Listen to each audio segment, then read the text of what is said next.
नमस्कार मित्रांनो, जर तुम्ही लायब्ररी सायन्सचे विद्यार्थी असाल किंवा ग्रंथपाल भरती संदर्भाची अनेक वर्षापासून तुम्ही वाट पाहत असाल तर तुमच्यासाठी एक महत्त्वपूर्ण व्हिडिओ आहे. शेवटपर्यंत व्हिडिओ पहा. महाराष्ट्र शासनाने 4 ऑगस्ट 2026 रोजी एक शासन निर्णय प्रकाशित करण्यात आला. या शासन निर्णयानुसार ग्रंथपाल पदाची जाहिरात पुन्हा येणार आहे का, किंवा ग्रंथपाल हे पद कायमस्वरूपी बंद झालेलं आहे का, किंवा या संदर्भात नेमकं शासन निर्णय काय आहे, ग्रंथपाल भरती प्रक्रिया कशाप्रकारे राबवली जाणार आहे, कोणत्या विभागाच्या अंतर्गत ही ग्रंथपाल पदभरती संदर्भाचा या ठिकाणी हा GR आहे, या संदर्भात हा व्हिडिओ महत्त्वपूर्ण असेल. व्हिडिओ शेवटपर्यंत पहा. जर चॅनलवर नवीन असाल तर ग्रंथपाल भरती संदर्भात जर तुम्ही तयारी करत असाल तर महाराष्ट्रातलं हे पहिलं यूट्यूब चॅनल आहे, त्यामुळे तुम्ही चॅनलला सबस्क्राईब करा. आणि जर तुम्हाला ग्रंथपाल भरतीच्या व्हॉट्सअप ग्रुपला तुम्हाला जॉईन व्हायचं असेल तर 99 21 273 558 या नंबरला व्हॉट्सअप मॅसेज करू शकता.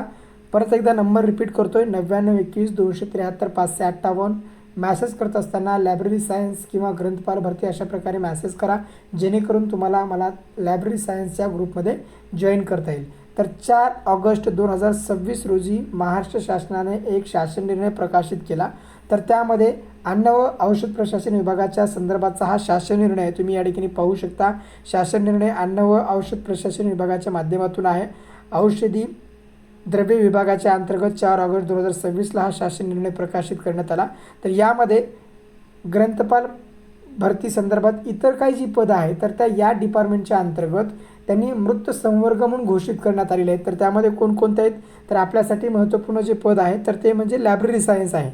तर तुम्ही या ठिकाणी पाहू शकता ग्रंथपाल लायब्ररी हे जे पद आहे तर या विभागाच्या अंतर्गत म्हणजे अन्न व औषध प्रशासन विभागाच्या अंतर्गत या ठिकाणी मृत संवर्ग या ठिकाणी घोषित करण्यात आलेला आहे. म्हणजेच ग्रंथपाल बाबतची जी काही एक पद या विभागाच्या अंतर्गत होतं.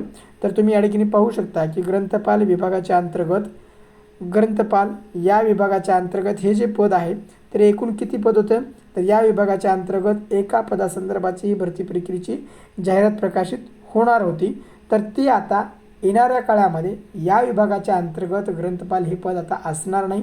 त्यामुळे हे पद भविष्यात कधीच या पदासंदर्भाची या विभागाच्या अंतर्गत आता नवीन भरती प्रक्रिया होणार नाही. आणि आता जे सध्याचे जे कर्मचारी लागू आहेत किंवा ग्रंथपाल या पदावर जे कार्यरत आहेत त्यांना सर्व जे काही नियम असतील तर नियम या ठिकाणी लागू असतील. पण विद्यार्थ्यांसाठी म्हणजे आता जे विद्यार्थी बिलीप असतील, एमलीप असतील, LTC असतील ते कोर्स करून MPSCच्या माध्यमातून तयारी करण्यासाठी या विभागामध्ये जर तुम्हाला जागा निघाली तर भरता येईल. या उद्देशाने जर एखादा विद्यार्थी तयारी करत असेल तर या विद्यार्थ्याच्या दरवाजे आता ग्रंथपाल पदासाठीचे पूर्णपणे बंद करण्यात आले.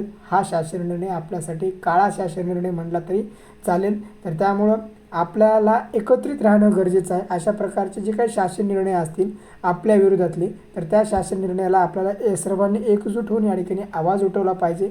त्यामुळे सर्व ग्रंथपाल भरतीचे किंवा लायब्ररी सायन्सचे विद्यार्थी तयारी करणारे किंवा ज्यांना आता ॲडमिशन घ्यायचं आहे तर त्या विद्यार्थ्यांनीसुद्धा आपल्यासोबत जोडून राहा.